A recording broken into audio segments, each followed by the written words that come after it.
네, 사회복지조사론 강의 또 시작하겠습니다. 학습 목표입니다. 사회복지사 1급 국가고시의 기출 출제 경향을 파악할 수 있고 출제된 문항과 관련된 이론을 설명할 수 있습니다. 자, 사회복지조사론 제2강 기출문제 해설과 풀이 시작하도록 하겠습니다. 기출문제 1번입니다. 자, 단일 사례 설계에 관한 설명으로 옳지 않은 것은 이렇게 물어보고 있습니다. 우리가 사회조사 유형, 조사 설계 이런 것들을 쭉 살펴보면 그 안에서 유사실험 설계가 있고 단순 시계열 설계가 있는데요. 이 단일 사례 설계는 바로 그것에 해당이 됩니다. 유사실험 설계, 단순 시계열 설계입니다. 특징이 있다면, 조금 다른 특징이 있다면 한 개 사례만 적용해서 우리가 실험을 한다는 것, 그것이 특징이 있는 것이 바로 단일 사례 설계에 해당이 되겠습니다. 자, 단일 사례 설계에 대한 설명 한번 살펴보겠습니다. 기초선 국면과 개입 국면이 있습니다. 네, 우리가 A라고 이야기하는 것, 그리고 B라고 이야기하는 것이 바로 여기에 해당이 되죠.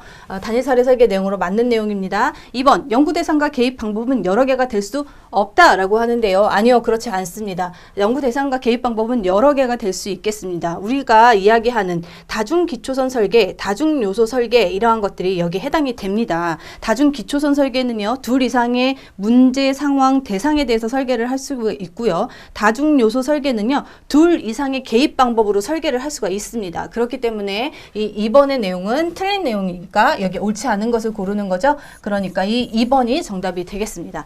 3번, 조사, 연구, 과정과 실천 과정의 통합이 가능하다. 자, 우리가 단일 사례라고 이야기하는 것이 바로 우리가 개입하는 사례를 이야기를 합니다. 자, 단일 사례 설계라는 건 바로 실천가가 이 실천 과정에서 조사, 연구의 방법을 활용하는 것이기 때문에 조사, 연구 과정과 그리고 실천 과정이 통합되는 것이 가능하다라고 하는 것이 맞는 말인 거죠. 자, 4번, 경향과 변화를 파악하도록 반복 관찰한다. 적어도 A의 단계에서 기초선 단계에서 3번, 그리고 B, 개입 이후의 단계에 3번 이렇게 해서 반복적인 관찰을 함으로 인해서 우리가 경향과 변화를 파악할 수가 있게 되는 겁니다. 자, 단일 사례 설계 설명으로 맞습니다. 자, 5번, 통계적 원리를 적용하여 분석할 수 있다. 네, 맞죠. 자, 이 T테스트라든지 사전 사후 평균 비교라든지 이러한 방법을 통해서 우리가 차이를 통계적으로 증명해낼 수 있게 되는 것, 그것이 바로 단일 사례 설계의 특성입니다. 자, 그랬을 때 1번의 정답은 2번이 되겠습니다.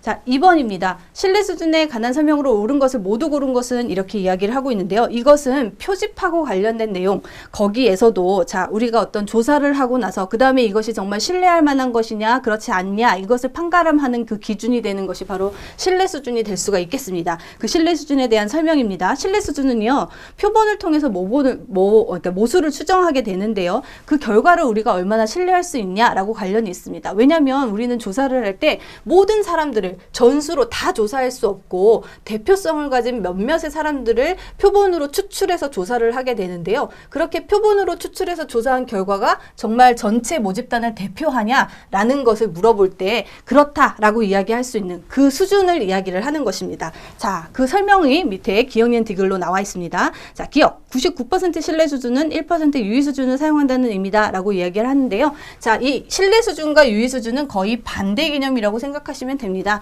99% 신뢰 수준은 얼마나 믿을만 하냐라는 것을 얘기를 하는 거라면 그 반대로 1%는 우리가 오류가 나올 가능성이 1% 정도 된다라는 것을 의미를 하는 거죠. 자, 니은 신뢰 수준, 예, 기억은 맞는 답입니다. 야, 니은 신뢰 수준을 95%에서 99%로 높이면 일정 오류를 줄일 수 있다. 여기서 말하는 1%의 유의 수준이 바로 일정 오류가 생겨날 가능성을 이야기를 하는 건데요. 맞는 말인 거죠. 자, 그 다음에 디귿 95% 신뢰 수준은 100번 조사하면 5번 정도는 오차가 허용될 수 있다라는 의미다. 네, 이 내용도 맞는 얘기입니다. 자, 그 다음에 리을 99% 신뢰 수준에서 모집단의 평균값이 신뢰 구간 내에 존재하는 것을 99% 확신할 수 있다라고 얘기하는 것. 네, 그렇죠. 우리가 그만큼 믿을 수 있다. 99% 믿을 수 있다라는 것이 바로 이 신뢰 수준을 설명하는 것이기 때문에 그렇습니다. 자, 그랬을 때 신뢰 수준에 대한 설명, 기억, 니은, 디귿, 리을 모두 맞는 내용입니다. 정답 5번이 되겠습니다. 자, 3번입니다. 다음에 해당하는 표집 방법은 이렇게 물어보고 있네요. 이 내용은 바로 표집에서도 표집 방법에 관련된 내용을 물어보고 있습니다. 표집 방법은요, 확률 표집이 있고 비확률 표집이 있는데요. 확률 표집은 무작위적인 것이고 비확률 표집은 자기적인 표집을 하는 것을 의미를 합니다. 그랬을 때 밑에 나와 있는 내용이 정말 어떠한 표집 방법을 이야기하고 있는 것인지 한번 살펴보도록 하겠습니다. 자, 빈곤 노인을 위한 새로운 복지 서비스 개발을 위해서 사회복지관의 노인 사례관리 담당자에게 의뢰하여, 여기 담당자에게 의뢰했다는 말이 나오고 있네요. 자신의 욕구를 잘 표현할 수 있는 그런 빈곤 노인을 조사 대상으로 선정했다라고 이야기를 하고 있습니다. 자, 이 내용을 보시면 이게 자기적으로 무엇인가를 선정했다라는 것을 우리가 알 수가 있게 되는 거죠. 어떤 사람에게 의뢰해서 그렇게 이야기를 잘 해줄 수 있는 사람을 의뢰받은 거죠. 자, 그랬을 때 여기 이 전반적으로 봤을 때 이 표집 방법은요, 확률 표집 방법이 아니라 비확률 표집 방법에 해당이 되겠습니다. 자, 층화 표집 방법. 층화 표집 방법은요, 자, 성별 그리고 혹은 초중고 이런 식으로 집단을 나누어서 무작위적으로 배정을 하는 것을 우리가 층화 표집이라고 합니다. 이 아래 나와 있는 보기 중에요, 층화 표집하고 그 다음에 체계적 표집 같은 경우는 확률 표집에 해당이 되는 내용이에요. 체계적 표집 또 확률 표집에 해당이 되고, 비확률 표집에 해당되는 내용이 바로 이 세 가지에 해당이 되는데요. 할당 표집은 이 층화 표집하고 유사합니다. 그렇지만 층화 표집은 무작위적으로 배정을 하게 되는 것이고요. 자, 할당 표집도 성별, 초중고 이렇게 집단을 나눠서 배정을 하긴 하는데요. 이때 우리가 자기적으로 할당을 하는 것을 바로 활동 표집이라고 이야기를 합니다. 자, 우발적 표집이라는 건요. 자, 밑에 나와 있는 우발적 표집이라는 거. 이것은 우리가 어떤 사람을 모집하기 위해서 그냥 아무 데나 가서 그 사람을 잘 만날 수 있는 데 가서 정말 임의적으로 표집을 하는 것을 우리가 우발적 표집이라고 얘기를 합니다. 자, 그랬을 때, 자, 의도적 표집이라는 거 설명을 제가 좀 미뤘는데요. 자, 노인 사례관리 담당자에게 의뢰해서 욕구를 잘 표현할 수 있는 사람을 모집하는 것, 이것이 바로 이 의도적 표집에 해당이 되는 거죠. 비확률 표집 방법 중에 의도적 표집에 해당이 됩니다. 그래서 3번의 답은 3번이 되겠습니다.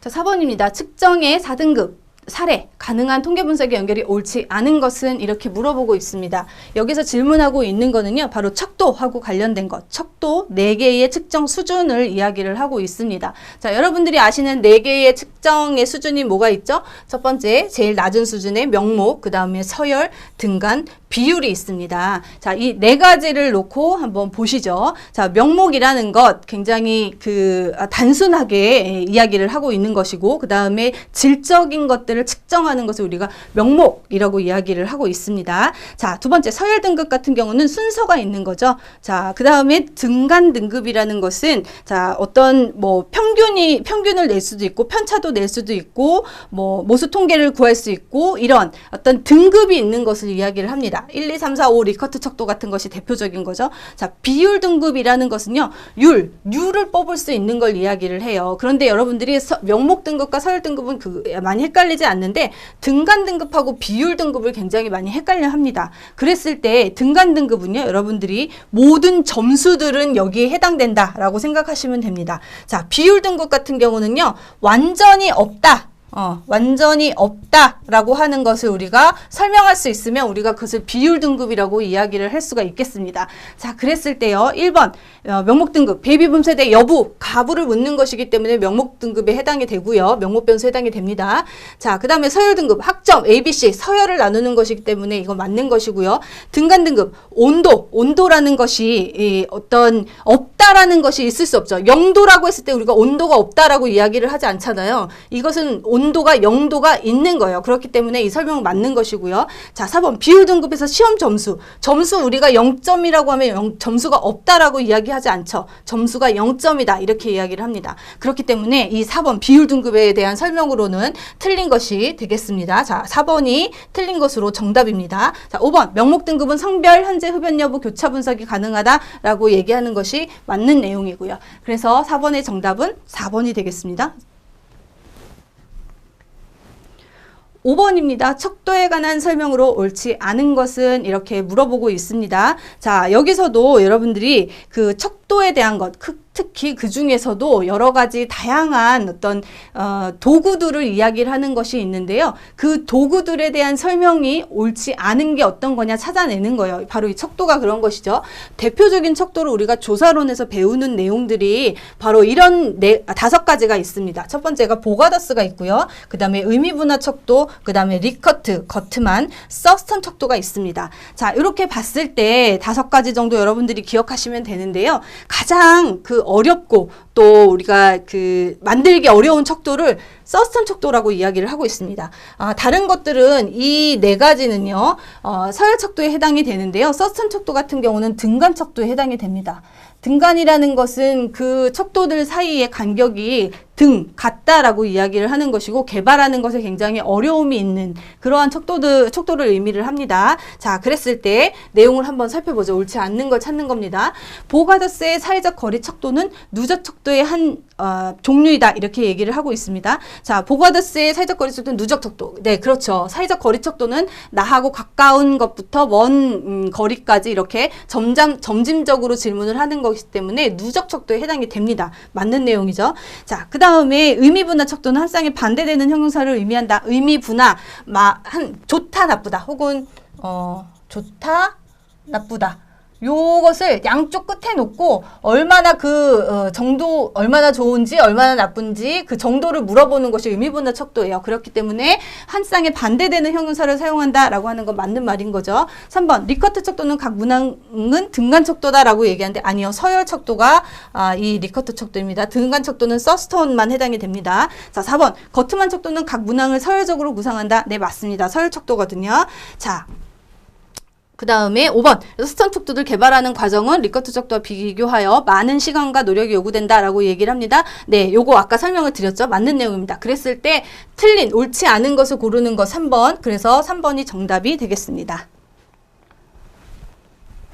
자, 6번입니다. 측정 도구의 신뢰도에 관한 설명으로 옳은 것은 이렇게 물어보고 있습니다. 측정과 척도, 그 중에서도 신뢰도에 대한 질문을 하고 있습니다. 신뢰도라는 것은요, 척도에서 신뢰도라는 것은 측정을 얼마나 일관되게 하느냐를 물어보는 그것이 바로 신뢰도의 개념입니다. 그랬을 때 옳은 것을 물어보는 거죠. 아래 내용 살펴보겠습니다. 일관성 또는 안정적으로 표현될 수 있는 개념이다. 이렇게 이야기를 하고 있네요. 자, 신뢰도는 어떤 것을 측정을 할 때 동일한 것을 동일한 결과로 계속 도출해 낼 때 우리가 신뢰도가 높다라고 이야기를 하는 거예요. 그렇기 때문에 일관성, 안정성하고 관련이 있는 것이죠. 맞는 내용입니다. 자, 신뢰도의 개념으로 맞는 내용.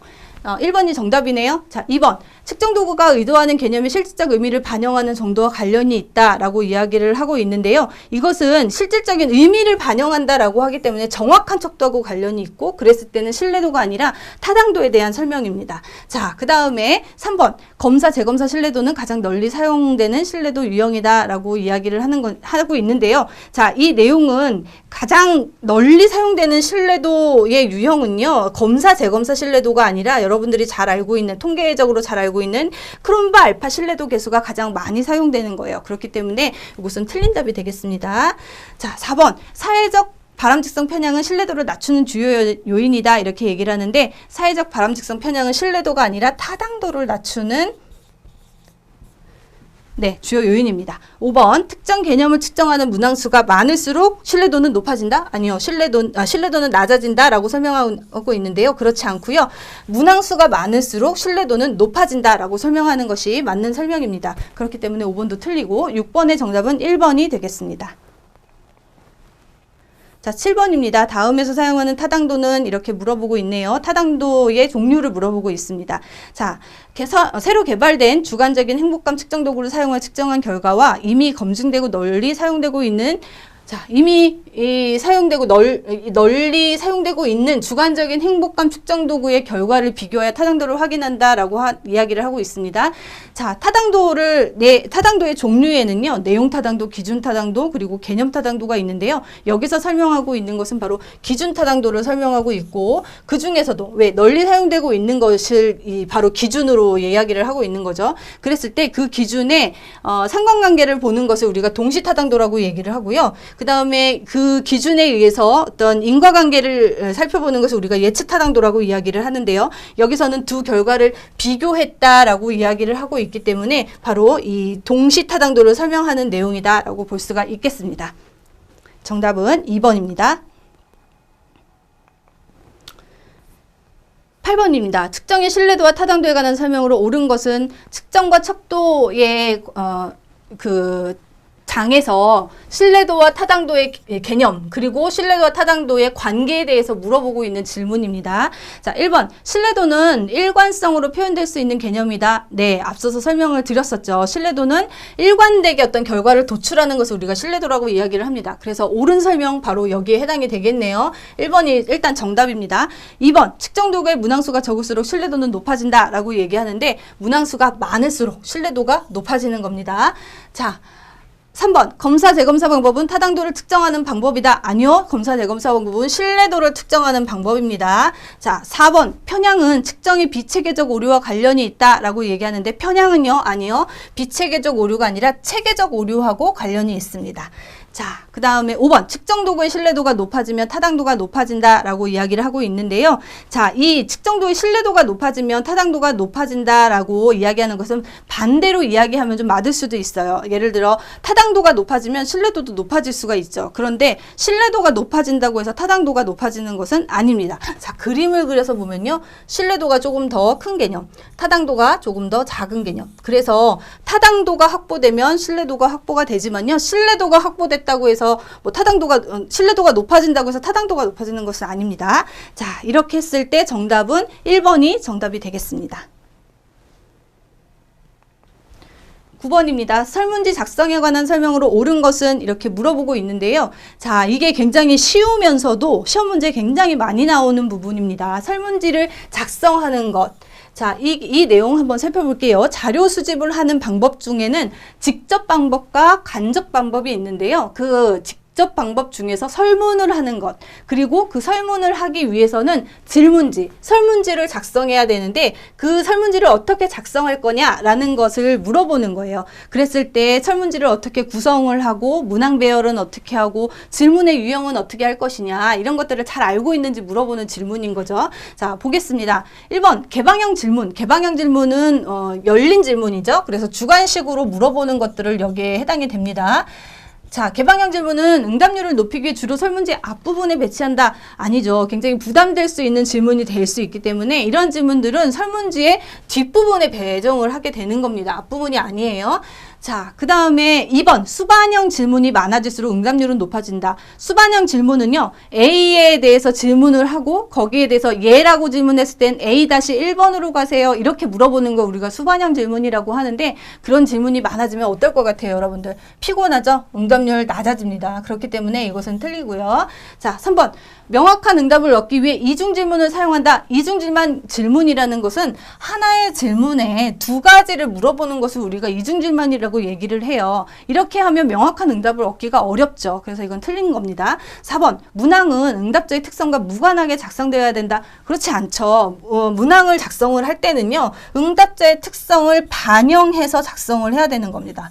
자, 연구자의 의도만 막 주장을 해서 문항을 만드는 게 아니고요. 응답자의 특성을 충분히 반영을 해서 설문지를 작성을 해야 되는 겁니다. 자, 그렇다면 1, 2, 3, 4번 모두가 틀렸네요. 그러면 5번이 맞는 정답이겠네요. 보지도 않아도. 자, 살펴보겠습니다. 신뢰도 측정을 위해 짝으로 된 문항들은 가급적 떨어지게 배치한다. 네, 이것은 그 대표적인 예로 언급이 되는 게 MMPI 같은 그러한 척도를 이야기를 하는데요. 많은 질문들을 물어볼 때 동일한 질문들을 쭉 배열을 하기보다는 같은 우울을 물어볼 때 우울과 불안과 어떤 반사회적 성격장애 이런 것들을 막 섞어서 배정을 해서 설문지를 작성을 하는 거죠. 그렇게 되면 나중에 우울에 해당되는 질문들을 딱 뽑아봤을 때 그 점수가 유사하게 나왔을 때 우리는 신뢰도가 높다라고 이야기를 할 수가 있는 거예요. 그렇기 때문에 5번이 정답이 되겠습니다. 9번의 정답은 5번입니다. 10번입니다. 다음 중 옳지 않은 것은 이렇게 물어보고 있습니다. 자, 이건 역시 자료 수집 방법하고 관련된 거고요. 여러분들이 기억을 하실 때는 우편 설문, 그 다음에 관찰, 비반응성 자료 수집, 주로 이것을 우리가 2차 자료라고 이야기를 해요. 자, 이런 것들, 그리고 또 대입 면접 설문, 이런 거를 보실 때 주로 어떤 것을 기억을 하셔야 되냐면 장단점을 중심으로 해서 비교를 하시면서 기억을 하셔야 됩니다. 자, 밑에 있는 내용들도 대부분 다 장단점을 이야기를 하고 있는 거예요. 옳지 않은 것을 물어보는 겁니다. 자, 살펴보자. 우편설문 원래 표본으로 추출된 응답자가 응답하지 않을 수 있다. 우편설문의 단점이라고 이야기할 수 있는 부분이죠. 우리가 우편으로 설문지를 보내면 아빠한테 보냈는데 엄마가 답을 할 수도 있는 거죠. 그렇기 때문에 이건 맞는 내용입니다. 자, 2번 실험 설계. 개입을 제공하기 전에는 종속 변수의 측정이 사실상 불가능하다라고 얘기를 하는데요. 그렇지 않죠. 실험 설계에서는요. 순수 실험 설계 혹은 준실험 설계 같은 경우 유사 실험 설계 같은 경우는요. 그 앞에서 사전 측정을 할 수가 있습니다. 그렇기 때문에 이 내용은 틀린 내용이 되겠습니다. 옳지 않은 거 고르는 거니까 이게 틀리고 이게 정답이네요. 자, 3번 관찰. 비언어적 자료 수집이 가능하다라고 얘기하는데 관찰의 장점을 이야기를 하고 있죠. 우리가 설문, 질문지를 던져서 자료를 수집하는 것하고 다르게 관찰을 하면 비언어적인 자료를 수집할 수가 있게 되는 거죠. 기분 나빠서 얼굴 표정이 바뀌거나 이런 것들을 금방 알아챌 수 있는 거예요. 자, 4번 비반응성 자료 수집은 연구 대상의 반응성 오류를 피할 수 있다라고 이야기를 합니다. 그렇죠. 2차 자료이기 때문에요. 반응성 뭐예요? 나 자료에 좋게 응답해야지. 조사에 좋게 응답해야지 이런 오류들을 피할 수 있다라는 거죠. 직접 대면하지 않기 때문에 그렇습니다. 자, 5번 대인 면접 설문에서 방문 조선에 의해 보충적인 자료가 수집될 수 있다. 면접이기 때문에요. 보충적인 자료라는 건 추가 질문을 할 수가 있게 되는 겁니다. 그렇기 때문에 보충적인 자료 수집이 가능하게 되는 것이죠. 보시면 각 그 자료 수집 방법의 장단점들을 이렇게 보여주고 있는 거예요. 자, 이랬을 때 10번의 답은 2번이 정답이 되겠습니다. 11번입니다. 내용 분석에 관한 설명으로 옳지 않은 것은 물어보고 있습니다. 자료 수집 방법 중에 간접 자료 수집 그리고 2차 자료 수집에 해당되는 것이 바로 이 내용 분석이죠. 내용 분석의 내용을 보시면 어떤 문헌이라든지 영화라든지 이러한 자료들을요. 2차적으로 새롭게 다시 분석하는 겁니다. 질적인 자료를 양적으로 분석해내는 것을 우리가 내용 분석이라고 얘기를 합니다. 자, 1번 역사적 분석과 같은 시계열 분석에 어려움이 있다라고 얘기하는데 그렇지 않습니다. 역사적인 분석과 같은 시계열 분석에 용이한 것이 바로 이 내용 분석입니다. 그렇게 옳지 않은 것을 찾는 것이기 때문에 일단 정답이 1번이 되겠네요. 2번. 그러면 아래 2, 3, 4, 5번은 내용 분석에 관한 설명이죠. 보겠습니다. 인간의 의사소통 기록을 체계적으로 분석할 수 있고요. 분석상의 실수를 언제라도 수정할 수 있습니다. 2차 자료이기 때문에 내가 분석을 하다 틀리면 다시 분석을 할 수가 있어요. 양쪽 조사와 질적 조사에 공통으로 사용할 수 있다. 그렇죠. 이 질적인 자료를 양적으로 분석하는 거기 때문에 두 가지 모두 활용할 수 있고요. 기존 자료를 활용하여 타당도 확보가 어렵다. 네, 이미 자료가 만들어진 거기 때문에 그 자료가 어떤 목적으로 어떤 의도로 형성된 것인지 알 수 없기 때문에 타당도 확보가 어렵다고 이야기를 합니다. 그래서 11번의 정답은 1번이 되겠습니다. 12번입니다. 지역사회 보장계획을 수립하기에 포함될 수 있는 조사를 모두 고른 것은 이야기를 하고 있는데요. 이 내용은 욕구조사와 평가조사, 그 중에서도 욕구조사 방법에 대해서 물어보고 있는 질문입니다. 자, 다양한 욕구조사의 방법들이 있어요. 그 내용 중에 지역사회 보장계획이라는 것이 대표적으로 욕구조사를 하는 사례인 거죠. 그랬을 때 이 지역사회 보장계획에 어떠한 방법들, 어떠한 욕구조사 방법들을 적용할 수 있는지를 물어보는 겁니다. 기업, 자치단체장의 정책공약 관련 자료 내용 분석, 여기 내용 분석 나오네요. 자, 가능합니다. 행정자료 조사를 하는 것. 자, 니은 지역 주민의 욕구 파악을 한 서베이 가능하죠. 욕구조사 방법으로 서베이 가능합니다. 복지 전문가들 대상 촉진 집단 면접 우리가 FGI라고 얘기하는 것 욕구조사 방법 중에 하나에 해당이 되죠. 리을 질적 자료 수집을 위한 구청 업무 담당자의 심층 면접 주요 정보 제공자에 대한 면접 이게 가능한 거죠. 업무 담당자와의 심층 면접. 그렇기 때문에 기역 니은 디귿 리을 모두 욕구조사의 방법에 해당이 됩니다. 그래서 답은 5번이 되겠습니다. 13번입니다. 양적 연구와 비교한 질적 연구의 특성으로 옳지 않은 것은 물어보고 있는데요. 질적 연구를 물어볼 때는 주로 양적 연구와 비교를 하면서 질문을 하는 경우가 많습니다. 그 특성 살펴보겠습니다. 자, 첫 번째, 연구자의 역할이 중요하다라고 얘기를 하는데요. 질적 연구에서는 연구자가 도구입니다. 그렇기 때문에 연구자의 역할이 매우 중요하죠. 맞는 말입니다. 자, 2번, 소수의 사례를 깊이 있게 관찰합니다. 양적 연구는 많은 사례를 연구를 하는 것을 더 강조하지만 질적 연구는요, 많은 사례보다는 소수의 사례를 깊이 있게 관찰하는 걸 강조를 하게 됩니다. 자, 3번. 연구 결과 일반화가 목표가 아니다라고 얘기를 하죠. 연구 결과 일반화가 목표인 것은 바로 양적 연구의 특성이에요. 그런데 질적 연구는 그렇지 않다라는 겁니다.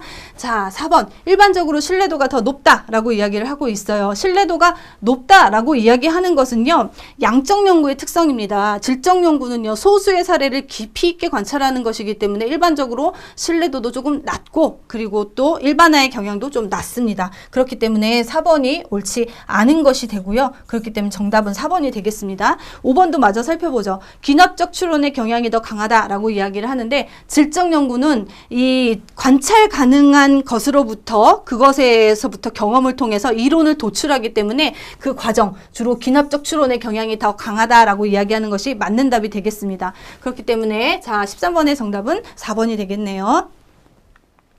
네, 14번입니다. 혼합 연구 방법입니다. 우리가 앞에서 양적 연구 배웠고 또 질적 연구에 대해서 배웠어요. 자, 혼합 연구는요, 바로 이 양적 연구와 질적 연구를 섞어 놓은 것이 바로 혼합 연구입니다. 그랬을 때 옳지 않은 걸 찾는 거예요. 살펴보겠습니다. 자, 철학적, 개념적, 이론적 틀을 기반으로 한다라는 것. 네, 맞는 말입니다. 굉장히 당위적인 얘기를 하고 있죠. 자, 2번. 설계 유형은 병합, 설명, 구축, 실험이 있다라고 얘기하는데, 혼합 연구 방법에도 양적 연구, 질적 연구 를 어떻게 적용하느냐에 따라서 설계 유형이 있는데요. 그게 첫 번째가 병합, 두 번째가 설명, 그리고 세 번째는 삼각화, 그리고 탐색이 있습니다. 그래서 구축, 실험은 이 혼합 연구 방법의 설계 유형으로 해당되는 것이 아닙니다. 그래서 옳지 않은 것을 고르는 것이기 때문에 2번이 정답이 되겠습니다. 자, 3번도 마저 살펴볼게요. 양적 설계에 질적 자료를 단순히 추가하는 것은 아니다라고 얘기를 하는데, 그렇죠. 단순히 양적 연구와 질적 연구를 합쳐놓은 걸 우리가 혼합 연구라고만 얘기하지 않고요. 이것이 추가적으로 밑에 나와 있는 설명을 이야기를 하는 것입니다. 자, 단순히 그냥 두 개를 합쳐놓은 게 아니고요. 각각의 연구 방법을 통해 얻은 결과가 서로 확증되는지 알아보는 것, 서로 확증되는지 알아보고, 또 질적 연구 방법으로 발견한 연구 주제를 양적 연구 방법을 이용해서 탐구하기도 하고, 질적 연구에서 발견한 연구의 결과가 양적 연구로도 입증이 되는지 서로 상보적으로 확인하고, 이런 것들을 확인하는 것이 바로 혼합 연구 방법이에요. 그래서 단순히 추가한다라고 이야기하는 것은 아니다라는 말은 맞는 말인 거죠. 그래서 14번의 정답은 2번이 되겠습니다. 15번입니다. 질적 연구 방법과 적절한 연구 주제가 바르게 연결된 것을 모두 고른 것은, 질적 연구에서도요, 다양한 이론의 근거를 해서 연구 방법을 제시하고 있는데요. 그 내용들이 밑에 있습니다. 첫 번째, 현상학. 늙어간다는 것이 어떤 의미인지를 이해할 수 있다라고 얘기하는데, 어떤 의미를 탐색하려고 하는 것, 그것을 우리가 현상학이라고 이야기를 합니다. 자, 그 다음에 참여행동 연구. 이혼가족이 경험한 가족 해체 사례를 심층적으로 이해할 수 있다라고 얘기하는데요. 어떠한 사례를 심층적으로 이해하는 건 참여행동 연구가 아니라 사례 연구에 해당이 됩니다. 그렇기 때문에 니은은 틀린 것이 되고요. 자, 디귿, 근거이론, 지속적 비교기법을 통해 노인의 재취업 경험을 이론화할 수 있다라고 하는 것은 바로 근거이론에 해당하는 설명입니다. 주요한 용어예요. 이론화하는 것을 우리가 근거이론이다라고 이야기를 합니다. 자, 생애사, 위안부 피해자 할머니 삶의 중요한 사건을 이해할 수 있다라고 이해하는 것이 생애사입니다. 그냥 생애에 대해서 줄줄이 이해하고 이런 것이 아니고요. 그 사람의 생애에 중요한 사건에 대해서 우리가 이해하려고 하는 것, 그리고 그것을 우리가 생애사라고 이야기를 합니다. 그래서 질적 연구 방법에 맞는 것은 기억, 디귿, 리을이 되겠네요. 답은 4번이 되겠습니다. 15번의 정답은 4번입니다. 사회복지조사론 기출문제 풀이 2강 마치도록 하겠습니다. 수고하셨습니다.